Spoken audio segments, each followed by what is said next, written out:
कार्तिक मास की कथा का 29वां अध्याय। सूत जी कहते हैं कि यदि किसी में उद्यापन की शक्ति ना हो तो ब्राह्मण को भोजन करा देवे। यदि ब्राह्मण न मिले तो गाय का पूजन कर ले। यदि गाय भी न मिले तो पीपल अथवा वट वृक्ष का पूजन कर ले। यह सुनकर ऋषि पूछने लगे कि महाराज, वृक्ष तो सभी समान है, फिर पीपल और वट का ही क्यों श्रेष्ठ माना गया है? तब सूत जी ने कहा, पीपल विष्णु का तथा वट शिव का तथा पलाश ब्रह्म का रूप है। फिर ऋषियों ने पूछा कि ब्रह्मा, विष्णु तथा महेश यह सब वृक्ष भाव को कैसे प्राप्त हुए? यह सुनकर सूत जी कहने लगे, हे ऋषियों, एक समय शिवजी पार्वती सहित एकांत में विराजमान थे कि उस समय देवताओं द्वारा भेजे गए अग्निदेव द्वारा उनके एकांतवास में कुछ विघ्न उपस्थित हुआ। तब पार्वती जी ने क्रोधित होकर देवताओं को श्राप दिया कि तुम वृक्ष रूप हो जाओ। तब विष्णु जी गया में जाकर पीपल, शिव काशी में अक्षय वट और ब्रह्मा जी पलाश रूप हो गए। तभी से पीपल और वट वृक्ष की पूजा होती है।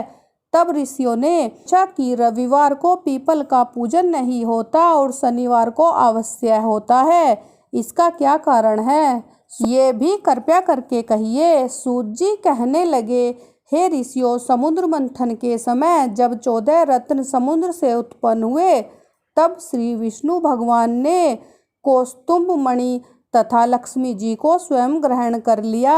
जब भगवान लक्ष्मी के साथ विवाह करने लगे तो लक्ष्मी जी ने कहा कि भगवान, मेरी एक बड़ी बहन है जिसका नाम दरिद्रता है, अतः पहले उसका विवाह होना चाहिए। विष्णु जी ने लक्ष्मी के यह वचन सुनकर उनकी बड़ी बहन ज्येष्ठा उद्दालक ऋषि को सौंप दी। ज्येष्ठा का काला रंग तथा लाल नेत्र, बिखरे हुए बाल थे। उद्दालक मुनि भगवान की आज्ञा मानकर दरिद्रता को अपने आश्रम में ले आए। वहां आकर दरिद्रा ने देखा कि आश्रम में वेद पाठ तथा हवन हो रहा है। यह देखकर उसने मुनि से कहा कि मैं यहाँ पर नहीं रह सकती, जहाँ पर चोरी जारी तथा ब्राह्मणों का अपमान होता है, मैं वहीं पर रह सकती हूँ। उसकी यह बात सुनकर उद्दालक ऋषि अति दुखित हुए और उसको वहीं पर छोड़कर चले गए और कह गए कि मैं तेरे लिए कोई स्थान देखकर आता हूँ। दरिद्रता ने बहुत देर तक ऋषि की प्रतीक्षा की, किंतु उनके न आने पर वह रोने और चिल्लाने लगी। तब लक्ष्मी माता ने भगवान से कहा कि हे भगवान, बहन दरिद्रता ऋषि द्वारा त्याग किए जाने से अत्यंत दुखी होकर रो रही है, अतः पहले आप उसे जाकर शांत करिए।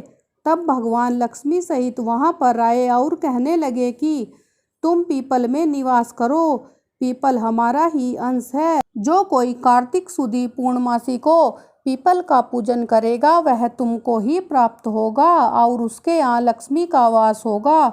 जो शनिवार को तुम्हारा पूजन करेगा और सूत लपेटेगा उसके समस्त मनोरथ सिद्ध होंगे, परंतु दूसरे दिन अर्थात रविवार को जो तुम्हारा स्पर्श करेगा वह दरिद्री हो जाएगा।